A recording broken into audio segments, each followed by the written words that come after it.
trying to defend the base. A Lord is coming soon, though, and YG's not done yet. At this point, it's living on a prayer, it's putting lipstick on a pear, and now they're looking for a little bit more. It's hot finally to get the shutdown! Finally, Yaga connects. No one was there to help him out. Ying wasn't there to slow him down, and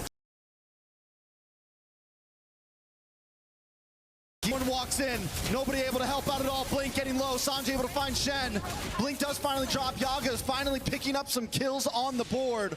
All three, the only three of GK's kills are in the hands of Yaga. And now there is some legitimate hope. They were able to get the right spells. YANGON Galacticos, unfortunately, a little too over-eager. But look at this, right? He gets on top of Han, kills him, no problem. But here's the moment where Yaga wants to come in, and guess who saves the day? It's Blink, who blocks the shot to save Sanji's life here. Yaga was thinking about getting the empowered shot and flickering right on top of the correct targets, similarly to what his Jawhead did. Oh my lord, Han is moving and grooving right now.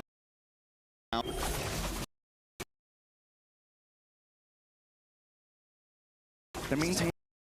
But since you brought up the question, I will answer. They're going to need somebody to bait the spells.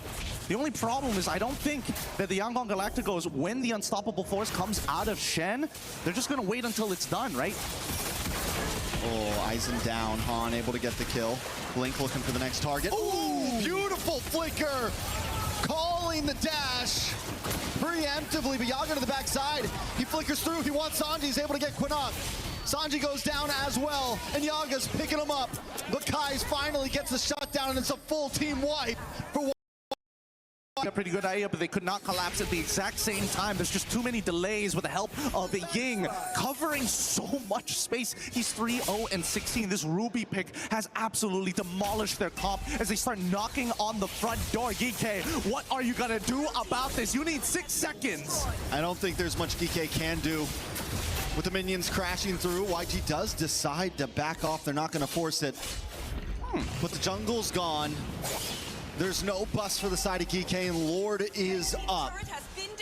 Does GK go for this? Honestly, they've been going for a non-stop, so I wouldn't put it past them to try to take this fight. I honestly think they should do it again, right? Force this fight underneath by the Lord. They need to, GK are the ones who have to walk on over, and if YANGON don't do this fast, that top wave is gonna build up to force the decision for them. Dashes through, big kick on Quinnock. Quinnock goes down. Tempest of Blades falls onto Aizen. It's on the top side. Yaga again with the armor. Kais gets the kill. The rest of GK running for the hills. Yep. And now they're going for the endgame. They don't even need the Lord at this point. They know what they need to do. And Sanji is just too strong. He can single-handedly do the siege. It's a 4v5 right now, or a 3v5 right now. Aizen goes down. YG gonna move on to Shen here. Last minion drops. They do have to back off. They're unable to connect to the base. I don't know how long they can do this for, because it's coming to a point where we're getting to the 42K mark. Once we get to the 42K mark, we're expecting that Xeno alongside, well, in this case, Yaga, would have hit their core items. I know for a fact that Yaga has his item. Xeno at the same time.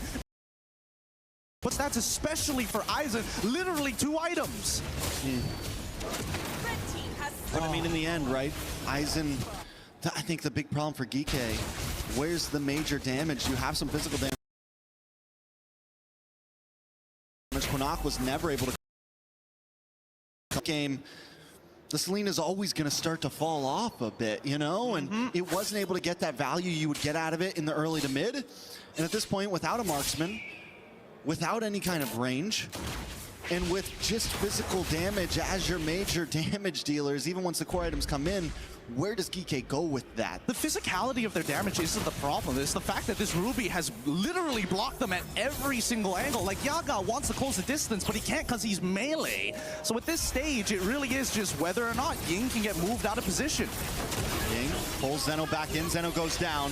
Aizen about to get hit by the Tempest of Blades as Han dashes under the tower to get the kill. Lord connects onto the base, a big kick onto Yaga, and that should be it. YG, with one last empowered wave, will move on to the base. They want to make things fast. They want to make things quick. YG